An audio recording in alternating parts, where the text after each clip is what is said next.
Olá, alunos do CEP Frota. Espero que estejam todos bem. Espero que isso tudo acabe logo, que a gente possa voltar ao nosso ambiente escolar, que a gente possa ter esse contato. Estou com saudade de vocês e espero que vocês estejam fazendo as listas e as atividades que eu estou propondo para vocês. Então, quem já estudava lá na nossa escola sabia que todo final de semestre a gente tinha uma intensificação de aprendizagem, que era como se fosse uma recuperação, só que mais voltada na questão dos conteúdos mesmo, para que a gente encerrasse o semestre com os alunos, vamos se dizer, fortes e firmes nos conteúdos aplicados. Então, do mesmo jeito, mesmo a gente estando longe da escola, com esse ensino à distância, a gente vai trabalhar da mesma forma. Então, a gente vai voltar agora às nossas intensificações dos conteúdos que já foram aplicados. Como que eu vou trabalhar? Eu vou trabalhar conforme as listas. Então, os conteúdos que estavam nas listas, na ordem que foi passada para vocês, a gente vai trabalhar. Então, nosso primeiro conteúdo da nossa lista foi a raiz enésima de um número real, que era os radicais, né, as raízes. Então, esse daqui é o tema do nosso vídeo. A gente vai trabalhar mais essa intensificação com vídeos e com as videoaulas. Inclusive, a videoaula do 9º ano já está marcada já para acontecer. Então, eu improvisei aqui na minha casa mesmo, na minha área de serviço aqui, na área de serviço da minha avó, um quadro que as minhas filhas brincavam para que a gente pudesse trabalhar conforme a gente trabalha mesmo na sala de aula, no quadro.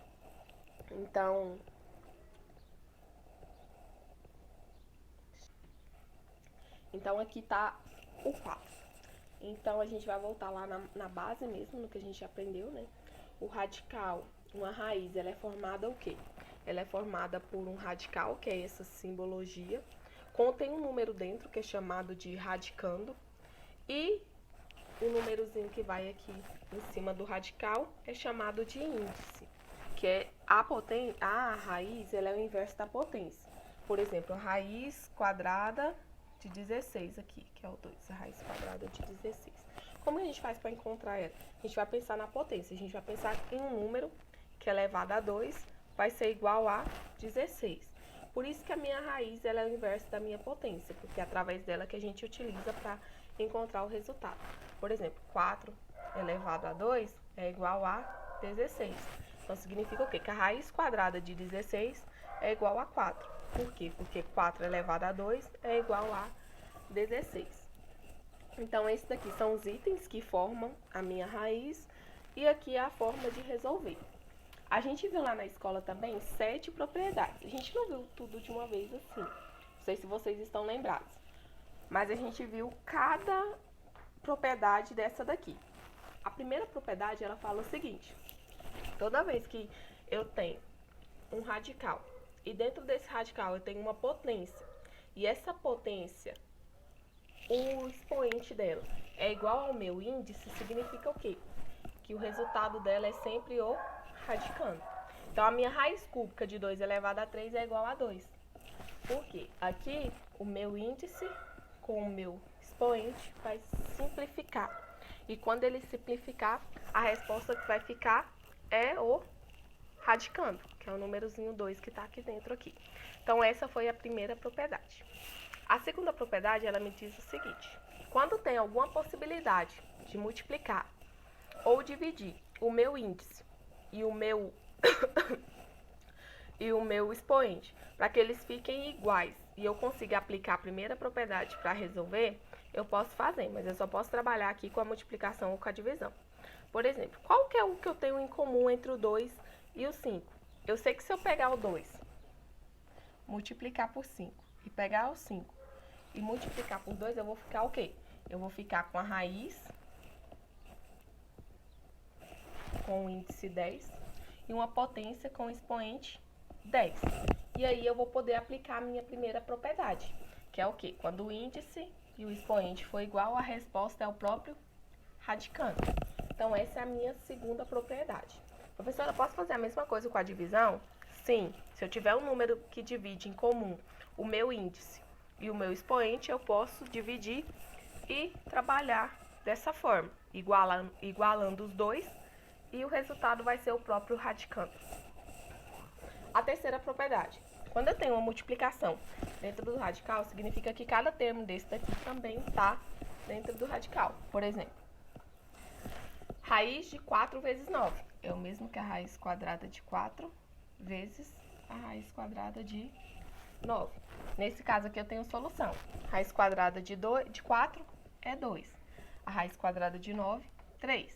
2 vezes 3 é igual a 6. Então, toda vez... Professora, por que a gente vê isso? Por exemplo, quando eu tenho dois números aqui que estão multiplicando, aqui nesse caso, tanto 4 quanto 9 tem raiz quadrada exata, que é o 2 e o 3.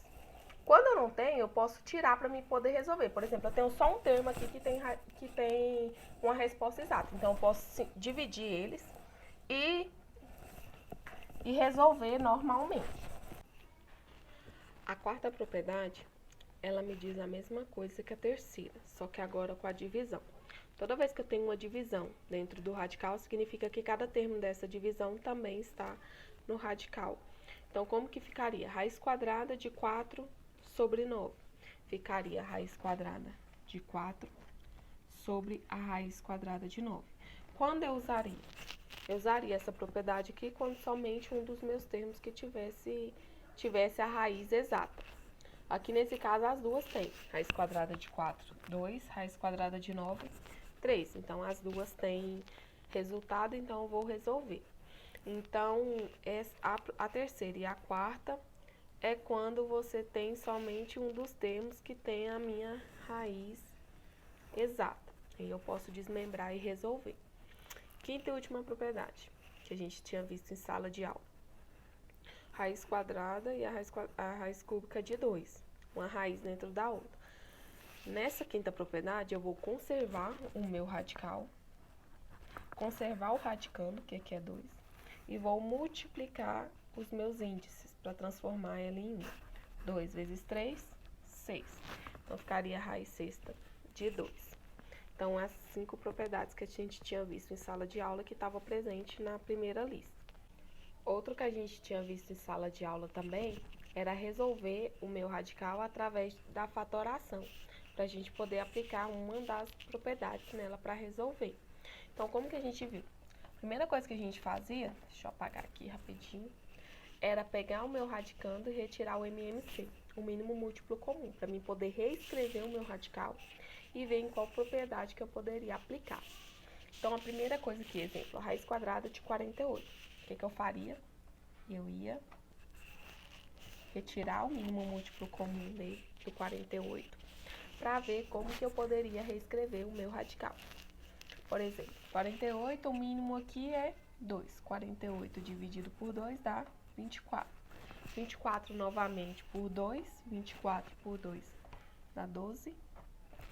12 de novo por 2, daria para dividir por 2, ficaria 6.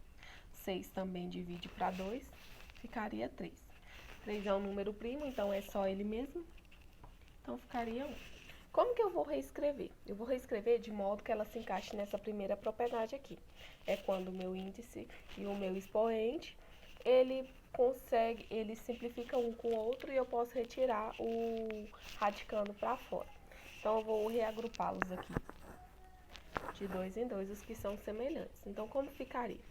48 é o mesmo que escrever, 2 elevado a 2 vezes 2 elevado a 2 vezes 3. Esse é o mesmo que escrever 48. Eu vou jogar dentro do meu radical. Ficaria, em vez de 48, eu vou escrever 2 elevado a 2 vezes 2 elevado a 2 vezes 3. Aqui não aparece, mas é 2, então eu vou ver qual que eu posso simplificar. Eu posso simplificar esse 2 com esse e esse com esse. Então, ele vai permanecer somente no 3. Esses dois números 2 aqui, por coincidência, vai ser colocado para fora. Então, vai ficar 2 vezes 2, raiz de 3. 2 vezes 2, 4. 4, raiz de 3. Então, a raiz quadrada de 48 é igual a 4 raiz de 3. Então, isso daqui também a gente viu em sala de aula. Teve um senhor chamado Richard que pegou no meu pé por conta dessa questão aqui. E agora eu vou resolver essa questão aqui. Essa questão aqui é bem simples, é uma expressão numérica, e nessa expressão numérica eu tenho radicais, eu tenho raízes. Então, você teria que resolver primeiro as raízes para depois resolver, por último, a expressão. Aqui eu tenho somente menos 1 como radicando. Por que eu sei que eu posso resolver? A gente só pode resolver porque o seu índice aqui é um número ímpar. Se fosse um número par, não teria resultado, porque nenhum número par elevado a 2, a resposta é um número negativo. Então, essa raiz ela não existiria para mim. Mas como aqui 3, 5, 7 e 9 é ímpar, então eu posso resolver. Qual número que elevado a 3 daria o menos 1? Somente o menos 1. Então, a resposta aqui é menos 1 mais. Menos 1 elevado a 5, número que elevado a 5 dá menos 1 é o próprio menos 1. Então, ficaria mais menos 1, menos aqui, na minha expressão. Raiz sétima de menos 1 ficaria também menos 1. E a raiz nona de menos 1 também ficaria menos 1. Agora sim você ia poder resolver a expressão. Ficaria menos 1 mais vezes menos, menos 1, menos vezes menos, mais 1, mais vezes menos, menos 1. Aí você poderia resolver. Sinais iguais, soma e conserva o sinal, ficaria menos 2. Sinais diferentes, subtrai e conserva o sinal do maior. Menos 1 mais 1 vai ficar 0. Então, a resposta é menos 2. Tá vendo aí, Richard, tanto que é fácil? Então, qualquer dúvida, podem me procurar pelo WhatsApp. Sugestões de algumas atividades que vocês queiram que faça correção através do vídeo, é só me mandar no meu privado que eu farei todo o prazer de fazer o vídeo respondendo para vocês. Obrigada, fiquem com Deus.